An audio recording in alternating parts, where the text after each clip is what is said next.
Hi, this is Michael Buffer, and welcome to the BoxHard Podcast. Hello, everyone. This is Mikey Garcia. This the monster from the swamps, Regis Rougarou Program. Hey, what's up? This is King Carlos Molina, former IBF world champ. This is Michael, the Bounty Hunter, 2012 Olympian and your people's champ. This is Charlie Edwards, flyweight champion of the world. This is Fast Eddie Chambers, and you're listening to the BoxHard Podcast with my main man, Joey Coastman. Hello everybody and welcome to episode 305 of the BoxHard Podcast. I'm your host Joey Coastman. I'm joined as ever by the main man himself, Mr. Fast Eddie Chambers. Eddie, welcome to the show. How are you, man? I'm good, my man. How about you? Always good when speaking with you, Eddie. We have a lot to go over, so let's dive straight into the review part of the show. After that, we'll speak to our sole guest. It's just going to be one guest on this week's podcast. It's going to be Michael McKinson. After that, of course, in part two, we will do the news and the preview part. So like I said, let's dive straight into the review part. We're going to start here Friday the 13th at the Plaza de Toros de Puerto Banús in Marbella, Andalusia, Spain, over here. And Donny Gargo coming off that draw against Gavin McDonnell, now 24-4 with a draw. He lost a split decision over 12 rounds to Karim Guerfi for the EBU European Featherweight title. Guerfi, I think, has moved up in weight to fight for that title. He's picked it up, and it's his 30th win. He's 30-5, showing he's not done, to be honest, after getting knocked out in a round by Lee McGregor last time out. What a way to bounce back for him. Moving out now to the Hotel Atlantis in Dubai, United Arab Emirates. Over here, Anthony Sims Jr. with a win, now 21-1. He knocked out in 9 rounds Hernan Perez, who's now 8-4. That one was for the vacant WBA Intercontinental Super Middleweight title. Sims, I believe, after the fight, called out Rocky Fielding.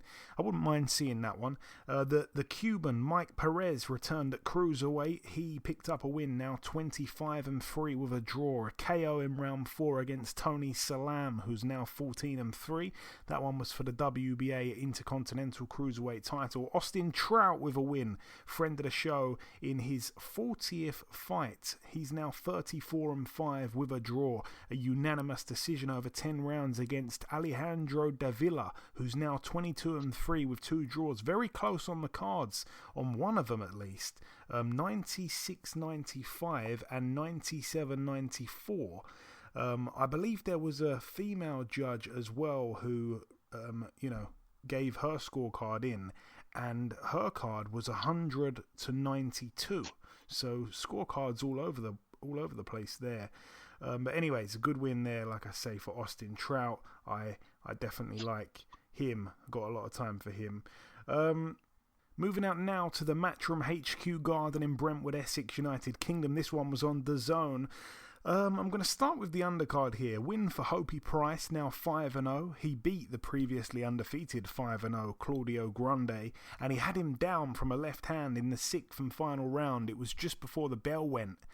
He was absolutely gone. It would have been a stoppage if there was another 10 seconds in that fight. A win on the undercard as well for Zelfa Barrett, now 26-1. He was able to knock out in 4 rounds Virial Simeon. Simeon was down in the first round from a body shot. He didn't actually knock him out, but he retired on his store at the end of 4 rounds. No surprise there. Virial Simeon now 22-7. I think he's been beaten in like 5 of his last 6 fights. A win for Joe Cordina as well, 13-0. A KO in the very first round against Joshua Hernandez of Chicago. He's now 10-4. A KO. He absolutely destroyed his opponent, Joe Cordina. It was the same punch he threw 3 times as well. The 1-2, boom, boom, boom, boom, boom, boom. Third time unlucky for Joshua Hernandez, who I believe is managed or trained by Rick Ramos, the guy that, of course, trains Jessica McCaskill. Elsewhere on the card, Cash Farouk with an expected points win over 10 against Luis Castillo, the Mexican, now 28-3. Cash Farouk 16-1, still has that one controversial loss to Lee McGregor. Elsewhere on the card, Raymond Ford now 9-0 with a draw, a TKO in round 3 against Reece Bellotti, who's now 14-5. That one was for the vacant WBA Continental Featherweight title.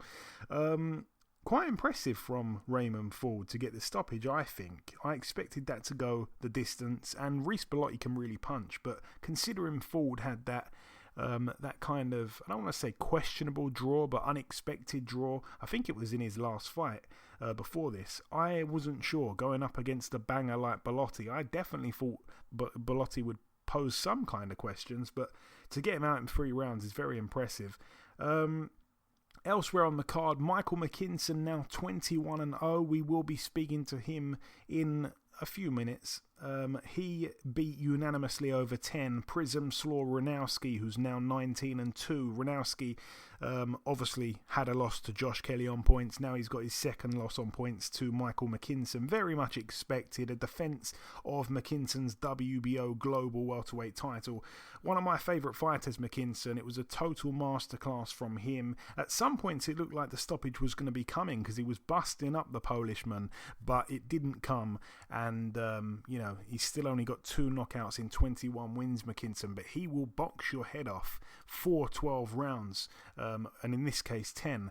But no, really looking forward to seeing where McKinson goes from here. Like I say, one of my favourite fighters to watch. I remember watching him at York Hall early on in his career, the very first time I ever seen him fight, and I thought, wow, he has got something. And that was years ago. Now he's still undefeated and he's proven it on the big stage. The main event, Joshua Buatsi now 15-0, a TKO in round 11 against Ricards Bolotniks, who's now 18-6 with a draw. Bolotniks down in the 6th round, and like we say, in the 11th round. Buatsi had a point deducted in the 8th for repeated low blows. It was an exciting fight. I thought that Bolotniks fought off the back foot for most of it, which was a bit of a surprise to me, but he had success. He landed a number of big shots from the outside.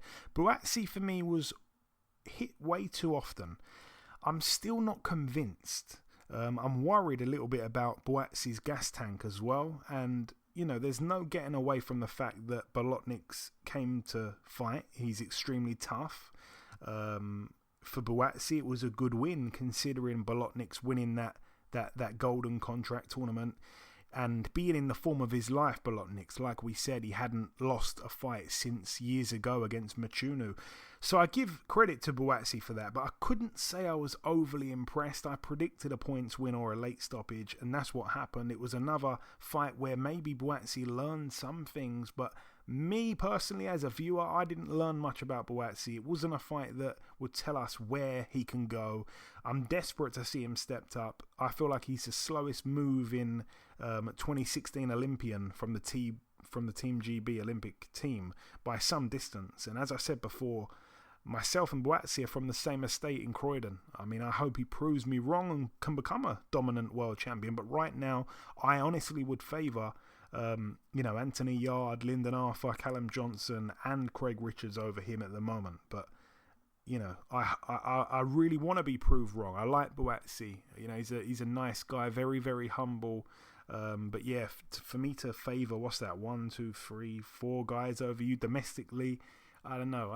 I want to see him prove me wrong, but I feel like he's still got a lot of a lot more fighting to do for me to change my mind there. But all the best to him. He's training out there in America under Virgil Hunter, and I don't know if that fit is a good one for him, but we'll see what happens. All the best to him. Moving out now to the Dignity Health Sports Park in Carson, California, USA. Over here, Gary Antonio Russell, we had him on last week's show, 18-0 going in against Emmanuel Rodriguez, former IBF world champion, 19-2. An accidental head clash within the first 16 seconds of the round caused the fight to end. A no decision in the end, So that was a shame, because I know Gary Antonio Russell was very much looking forward to that fight there. It was a big step up actually, and I thought it was going to be a really close fight, but yeah, hopefully we see it rescheduled. I didn't actually see the fight or anything like that, but I heard it was called off straight away, and I've looked. It's 16 seconds, I believe, officially. Unbelievable. For a fight to be ruled a no contest that quickly, that's got to be one of the quickest ends to a fight ever. Elsewhere on the card, Juan Carlos Payano picked up a win. He's now 23-5, a win over Raymond Tabagon, who's now 22-13 with a draw. He retired on his store at the end of round 5. He was down in the first round as well. Payano was cut from an accidental head clash in round 2. Rashay Warren picked up a win. He's now 19-3. He was able to KO Damian Vasquez in 2 rounds. That was a really good knockout as well. Vasquez was down in the first round as well. Vasquez now 16-3 with a draw. Elsewhere on that card, Brandon Lee as well with another win, another knockout win for him. First round KO against Ezekiel Victor Fernandez, who's now 28-5 with a draw. He was down 3 times in the first round, Fernandez. Brandon Lee, I mean, he's, I think, signed to Mayweather Promotions. He's a very exciting prospect, 23-0, like I say. And the main event of that card, John Real Casimero, now 31-4. He was able to beat Guillermo Rigondo over 12 rounds, a split decision. Rigondo now 20-2. It was for Casimero's WBO bantamweight world title. I only saw a few rounds of the fight because it clashed with other fights that I was watching live, but you know, in a way, I chose the right fight because I decided to watch the other fight, which I think was the Virgil Ortiz fight. I chose to watch that instead of this fight here. And it was the right choice because, I don't know if you know this, Eddie, but Rigondo Casimero broke the record for the fewest number of punches landed in a fight in CompuBox history. So, the punches that were landed and the punches that were thrown, it was ridiculous at times, the lack of action there. But that is not every Rigondo fight. But yeah, I mean, Casimero at times was banging his gloves together and kind of, let's fight. This is a fight kind of thing. Rigondo making him miss wildly. It was weird. Moving out now to the World Congress Center in Atlanta, Georgia, USA. Over here, we had return to the ring for Anthony Peterson, fight number 40. He's now 38-1 with a draw. He's got the first win of his career in a few years because he's been inactive. He had, I think, a no contest, a draw. Anyway, he picked up a win over 6 rounds unanimously. He won every round against Jairo Lopez, who's now 27-13. On the undercard, once again, Hasim Rahman with a win, a first round knockout against Nathan Bedwell, who's now 5-18 with a draw. Hasim Rahman 12-0. Sharif Rahman as well, his brother, he's now 5-0. A unanimous 6-round decision against Donis Reed, who's now 3-9 with a draw.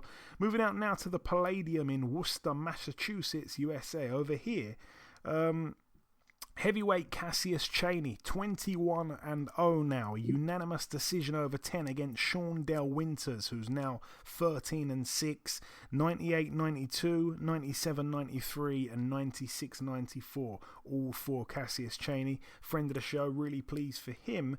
Moving out now to the Hard Rock Hotel and Casino in Tulsa, Oklahoma. Over here, let's start with the undercard. A win for Trey Lippe, I think his name is, a prospect to perhaps keep an eye on. He's now 18-0. He went the distance for the first time. He had 17 KOs in his 17 wins going in, and he went the distance against Don Hainsworth, who's now 16-7 with a draw. Unanimous win there for Trey Lippe. Albert Bell, another prospect with a win, 19-0, a unanimous decision win over 8 against Julio Cortez, who's now 15-3. We had Jason Maloney, now 22-2, a unanimous decision over 10 rounds against Joshua Greer Jr., who's 22-3 with 2 draws. Hasn't really had a smooth ride recently, Joshua Greer Jr. It was for the vacant WBC silver bantamweight title. Joshua Greer, friend of the show, I actually wanted him to win because there's this thing where if you've been on the show, I want you to win all your future fights. So I wanted him to beat Jason Maloney, and in the main event, Andrew Maloney has been on the podcast, so I wanted him to win. It is kind of strange. Arnold Barboza Jr., now 26-0, a unanimous decision over 10 against Antonio Moran, who's now 26-5 with a draw. That one was for the WBO International Super Lightweight title. He's very brave, Moran. He really showed a lot of heart in there. Before we get to the main event, the grandson of the greatest, Nico Ali Walsh, made his pro debut. Jordan Weeks was the opponent, 4-1, so a winning record, but he was absolutely terrible. And you know, we forgive Nico Ali Walsh. It was his debut for that one there, but yeah, he got the fight done. It was crazy because when he got in the ring and you know the first bell went, the Virgil Ortiz fight had finished, and they were kind of getting ready to make the announcement, and Steel or whatever the hell they say. And Nico Ali Walsh got his fight done before they even announced the winner of the Ortiz fight. So it was literally over in the first round. Lovely punch picking from Nico, similar to his grandfather in the way he dances on his toes. I quite like that. He was wearing a pair of shorts as well that were specifically made for his grandfather, which was kind of cool. He picked his shots really well. Good power, good judge of distance and balance, it would seem. It was a perfect debut. I was really happy for him and his family, but like I say, the opponent, if we're being honest, was quite bad. Not sure where they got him from. Had a winning record but couldn't really get out of his own way. Good stoppage from the referee as well. Too many shots to the head. I think he was complaining, the opponent, but it was the right thing to do. And the main event, Joshua Franco, now 18-1 with 2 draws, a unanimous decision over 12 rounds against Andrew Maloney, friend of the show, now 21-2 for the WBA World Super Flyweight title. I was scoring the fight early on, but my scorecard I don't think was fantastic. I felt that the energy that Maloney brought early on was quite impressive. He was almost too aggressive at times. I felt Maloney was ripping in with some eye-catching uppercuts early on. He was investing in the body, which I felt was a clever thing to do. Franco was being beaten to the punch early on. I think in the mid-rounds again, though, I felt that Franco started to take over a little bit. There was some close rounds here and there. In round 7, Franco was down. It was ruled a slip, and it was correctly ruled a slip. They went to a replay, and the punch didn't land. He literally did slip. Maloney won that round, though, for me in the 7th. But yeah, in the end, scores were all over the place. I thought it was very, very close. It was unanimous in the end to Franco. All 3 judges had it exactly the same, 116, 112. I really feel for Maloney because I feel like he's had such bad luck. I don't want to see a full fight between the pair. Who does? But I'm just not sure where Andrew goes in the immediate future because Franco has had the fight with him 3 times now. The first one, Franco won fair and square. The second one, the no contest, which took half an hour to still get the decision wrong. It should have been a KO victory for Andrew Maloney, let's be honest. And he would have gone back to Australia and never thought about Franco again. And he came over for the 3rd fight. All 3 fights have been in the USA. He's come over for the 3rd one. He was fighting well early on, and then, Franco ended up winning it. Like I say, it was close on my card, but I'm not sure how good my card was. I was watching a lot of boxing. I was up late. I was tired. That's my excuse. But, I'm not sure what he does. He was devastated. I've spoken to him a little bit. He seems, like his head's in a decent place. But, yeah, he was very devastated afterwards. He was, apologising to his family back home. It was quite hard to watch that interview he did. As for Joshua Franco, he mentioned the likes of Estrada and Chocolatito. They're brilliant fights. I'd love to see him fight those kind of more proven guys next, But he's been quite fortunate himself. But again, a bright future, and he's learning all the time. He's getting better and better, I think, Franco. So that's it for that one in Oklahoma. Moving out now to the Ford Center at the Star in Frisco, Texas, USA. This one was on DAZN as well. So there was 2 cards on DAZN on Saturday night. Let's start with the undercard. What was on it? I'm going to run through this real quick because I didn't really watch much of it. Felix Alvarado with a win, a first-round knockout against late replacement Israel Vasquez. I think he turned up on fight week because the original opponent pulled out. Vasquez now 10-5 with 2 draws. Felix Alvarado 37-2. Real big mismatch, that one. Roger Gutierrez against Rene Alvarado for the WBA World Super Featherweight title ended with a unanimous decision over 12 to Roger Gutierrez. I think that was the third fight between the pair. And the main event, Virgil Ortiz Jr., now 18-0. Another knockout. It's 18 knockouts against Ugas Kavalauskas, who's now 22-2 with a draw. It was for the WBO International Welterweight title. What an unbelievable fight this one was. Ortiz was dropped in the second round. It wasn't given. He was in a lot of trouble in the second round, and when he was in trouble and hurt, he was naively starting to trade bombs. Both guys were missing wildly, but if any shots landed at that point, someone was going to sleep, and I think Virgil Ortiz, being hurt already, would have probably been the more likely to go to sleep. It wasn't clever from him. Like I say, it looked like a knockdown to me in the second round. I can't remember if they showed a replay or not, but it certainly looked like that straight away. It looked like a knockdown, but they didn't give it. Round 3, Kavalauskas hurt Ortiz and went on the attack, but then he got put down. By the time he got back up, the round ended. He didn't take another shot, even though he looked like he was going to go if he took a couple more. Kavalauskas, I thought all in all, considering the magnitude of the fight, how hard Virgil Ortiz punches, the hype around him, the crowd, the atmosphere, everything, all of that, I felt he was really relaxed. He looked like every punch he landed was with mean intentions. It looked like every punch he landed was a big punch. And Ortiz, for me, I really liked how quick he was and how sharp he was with his jab. It was a really big test for him, this fight, obviously. And Kavalauskas just showed his toughness. He's a real warrior, man. What a nightmare for so many guys at 147. I think he was kind of written off after that Crawford fight by most people. For me, absolutely not. Some people forget he should have been credited with knocking Terence Crawford down in that fight. They ruled that one a slip as well. But yeah, he is one of the top guys at 147. He's definitely I want to say a gatekeeper. People forget he beat David Avanesi and stopped him, I think he stopped him in about 7 rounds. He is a really, really, really good fighter. He's above European level, and I'm not sure he's good enough to win a world title, but he is right up there, man. Oh boy, no one has an easy night with him. Round 8, it was the furthest Virgil Ortiz had ever gone, and the first knockdown was from a body shot. It was a stabbing jab to the body after hurting him with shots before that put him down. It was a vicious, stab to the body from that left hand of Ortiz. Knockdown number 2 came from headshots. Knockdown number 3 was just basically combinations that he was letting go, and then he finished him off with that 4th knockdown. 4 knockdowns in 1 round. What a beast Ortiz is. I mean, he's an animal, and for me, he's ready for anyone. I mean, yeah, I'm ready to say that. He broke Kavalauskas down after suffering some serious adversity himself. He was hurt, he was potentially down.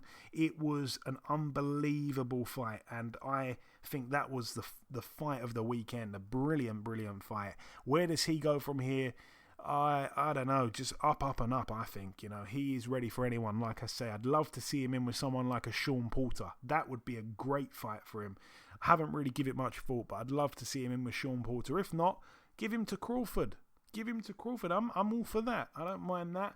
Him and Jaron Ennis is a fight I'd love, but I do think they're both capable of winning world titles and then doing a unification, so maybe not just now.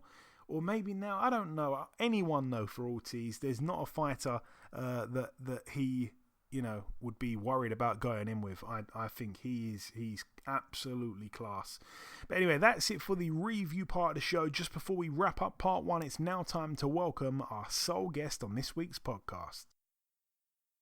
Ladies and gentlemen, please welcome the undefeated welterweight contender. It is, of course, Mr. Mikey McKinson. Mikey, welcome back on the show, my man. I'm a regular now. Thanks for having me again. Hey, it's always great having you on. Like I say, when I saw you beat Sammy McNess. I thought this guy is special, and ever since then, it's been years. You've been winning and winning and winning. I'm proud to call you a regular. So, Mikey, we last caught up last month, just after the Runowski fight was announced. So let's start there. A very dominant win over 10 on the weekend. Tell me about it, my friend. Yeah, I'm happy with the performance. I did everything but drop him or stop him. I was gutted that one of the scorecards said 98-92. Like, in all honesty, I didn't give him a round. I thought it was a shutout win. I hurt him at times, but then I boxed to instruction off my dad. Could have stepped up through the gears, but I didn't really need to. So, yeah, I'm happy that I'm stepping up levels and making it look easy.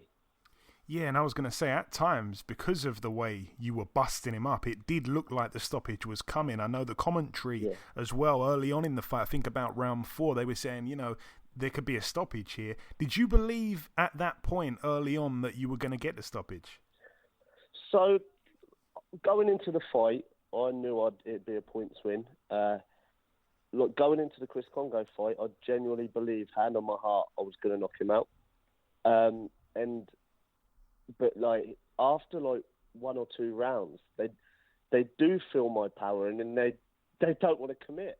They're all like scared to commit after a couple of rounds, so it makes it more difficult for me to land these big shots. But I'm definitely not a non-puncher because I hurt everyone I fight. I hurt Runowski a couple of times in there. I just didn't step on him when I had the chance. He had a very hard head. As I'm stepping up levels in opponents, their heads are getting very, very tough. But yeah, I don't like. I think the big question that people are saying is, am I going to have the strength to be able to move up levels? And you know what? I'm not a non-puncher, so I think when there is a chance, like I have to let my shots go, I will, and then you'll see knockouts. But at the moment, it's getting like past 3 or 4 rounds, and I've already won the fight. So I've been playing it safe, and to be honest, when I play it safe, it's easy. Yeah, it looks that way. And I have to say, obviously, most boxing fans generally want to see knockouts. But me, myself, I'm as impressed with a first-round knockout as I am with pretty much all of your most recent fights. I mean, every time you fight, you know, you haven't been getting the stoppages lately, but the fights have been exciting. It almost doesn't make much sense.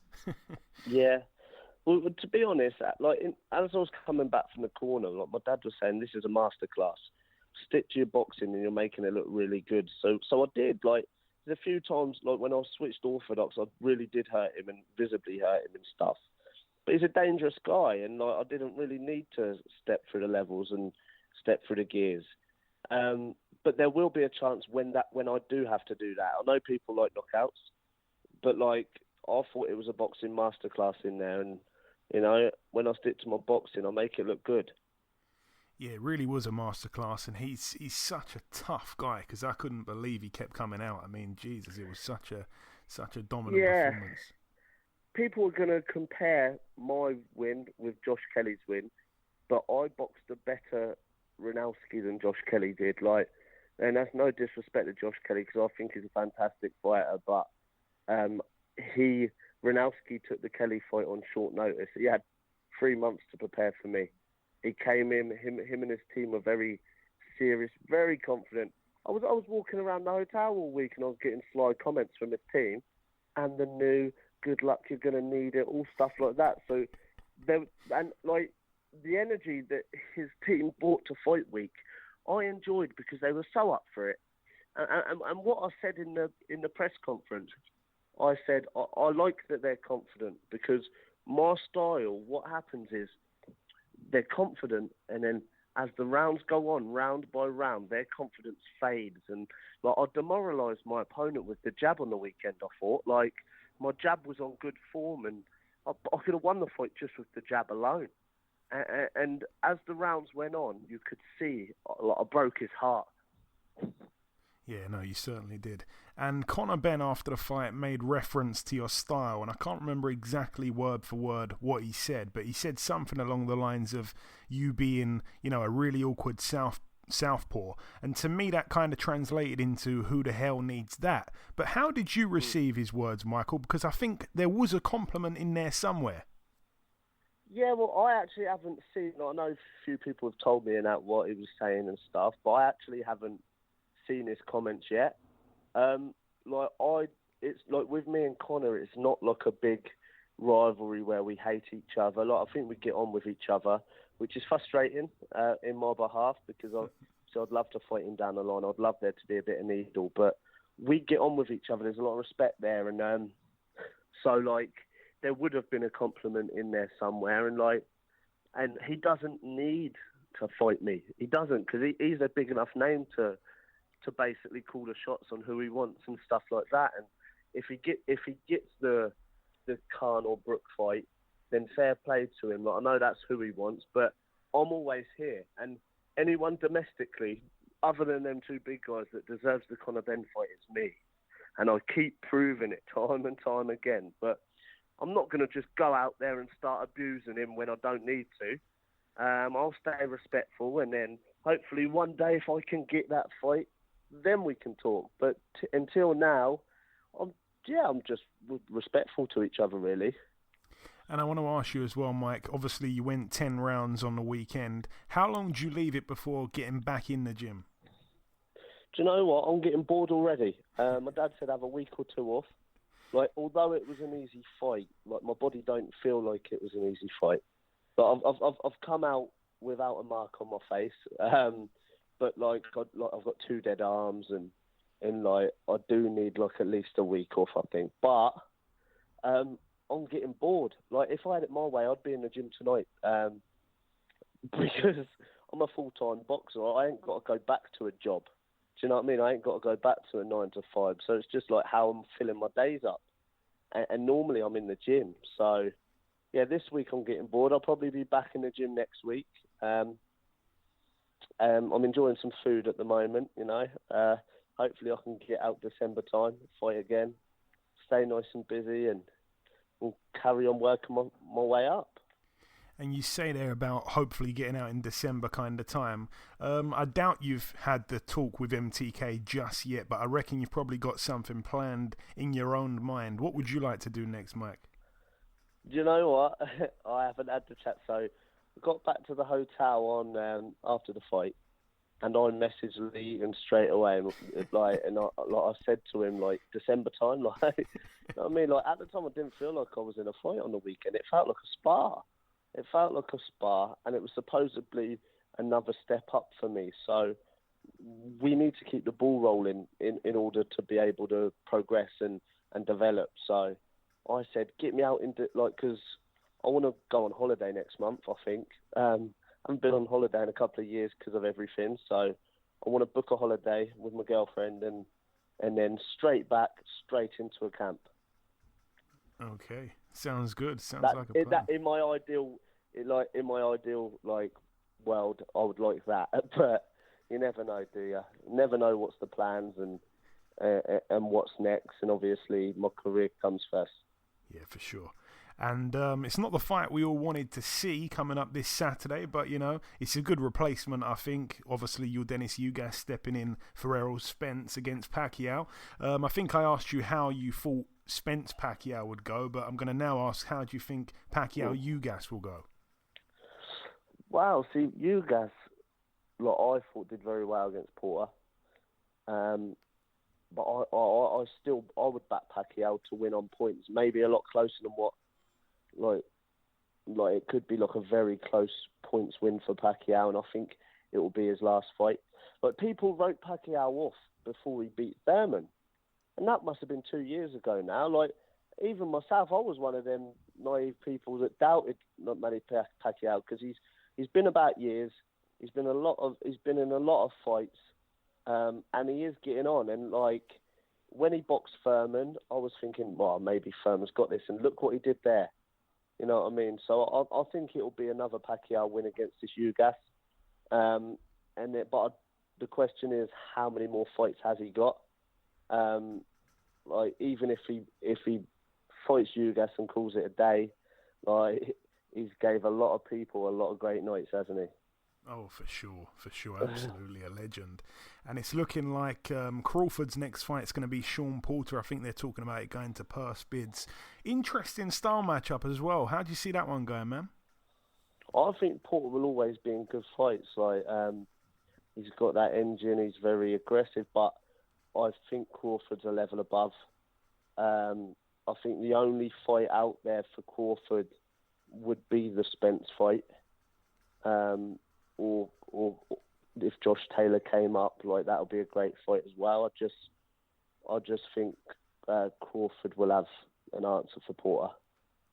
Yeah, okay. Should be a good one once again. And just finally, Mike, before we wrap it up, if you've got any closing words just to the listeners before we let you go, say whatever you like, my friend. Yeah, well, I know, like, my win on the weekend, it moves me.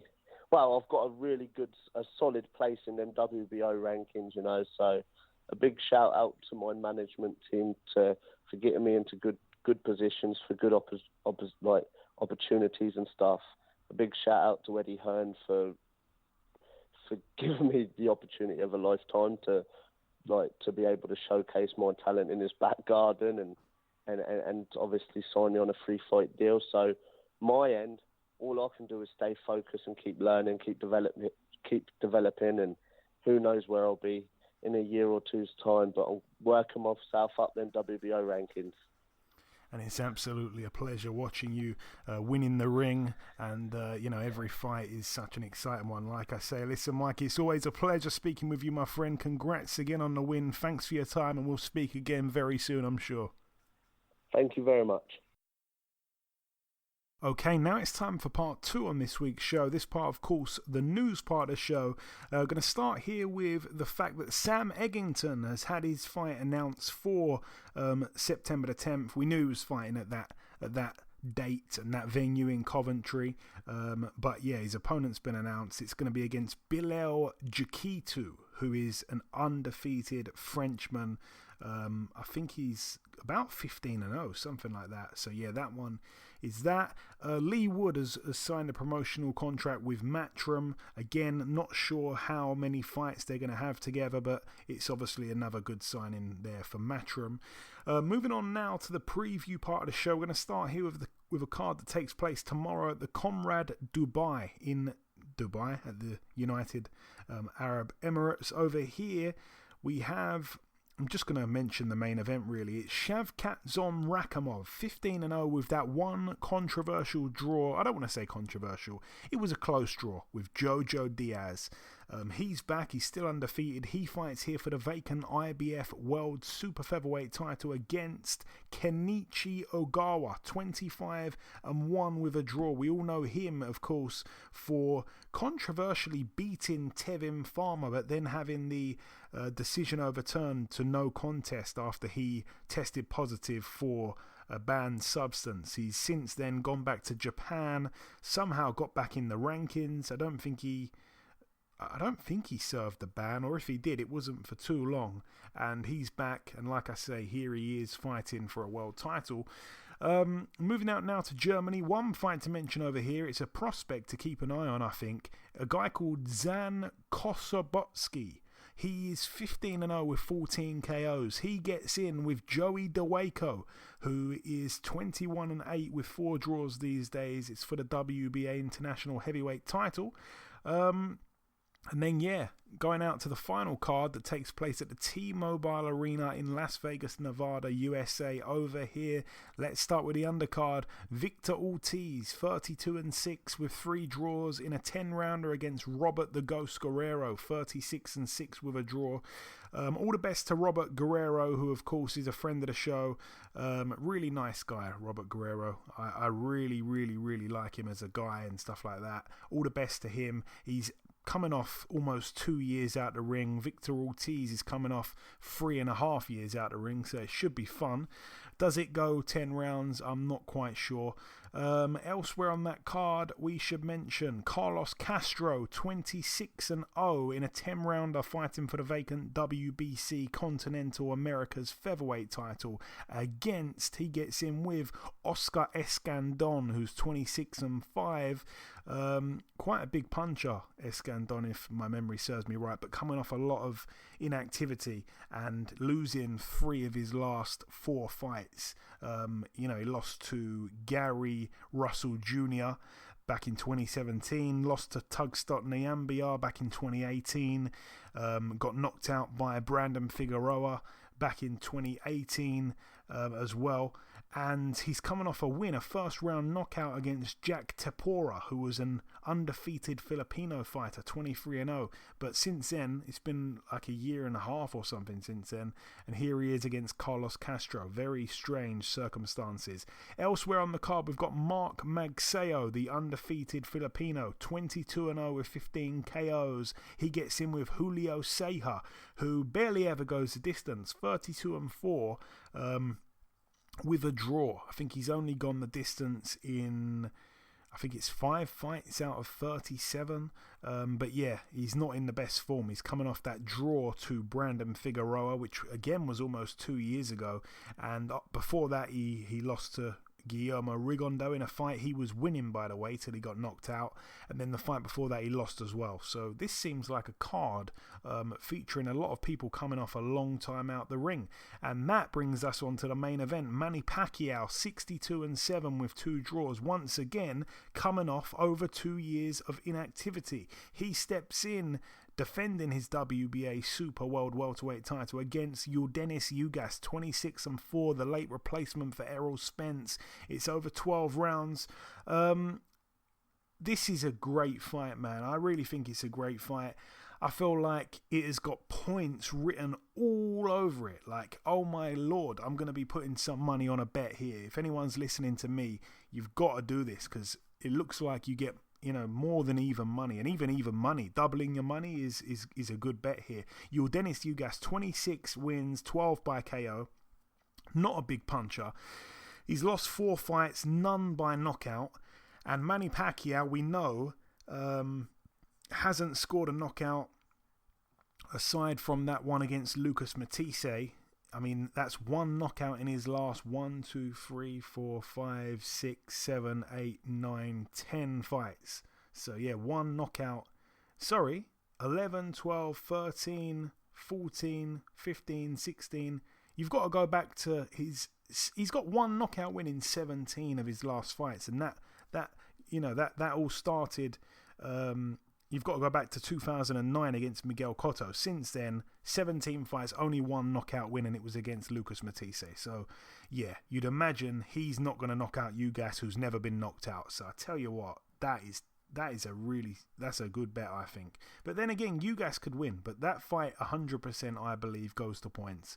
How do you see it playing out, Eddie? Obviously, we wanted to see the Errol Spence fight. We're really not sure on his future. He wants to get back as soon as possible. There's all kinds of allegations that apparently he could be, for some reason, faking this injury. I can't understand the point behind that one. That sounds ludicrous. But anyways, forget about that. That's in the past. How do you see Ugas and Manny Pacquiao? Brilliant clash of styles. Great fight. Yeah, great fight. With Ugas and his recent accomplishments and him just being a top-level guy, never being stopped, and giving everybody the blues that he's been in the ring with, basically, even in losing. So just a dangerous guy all around. Kind of disappointed, you know what I mean? I was so looking forward to Pacquiao Spence, one of those fights that you have fight parties for. You know what I mean? Even though, most people will look at Pacquiao, he's past his prime, but look, just recently looking at him in the ring, he doesn't really look it. You know what I mean? He's really done a good job, extending his career and being effective even at this older age. So we were kind of like gassed up to see it.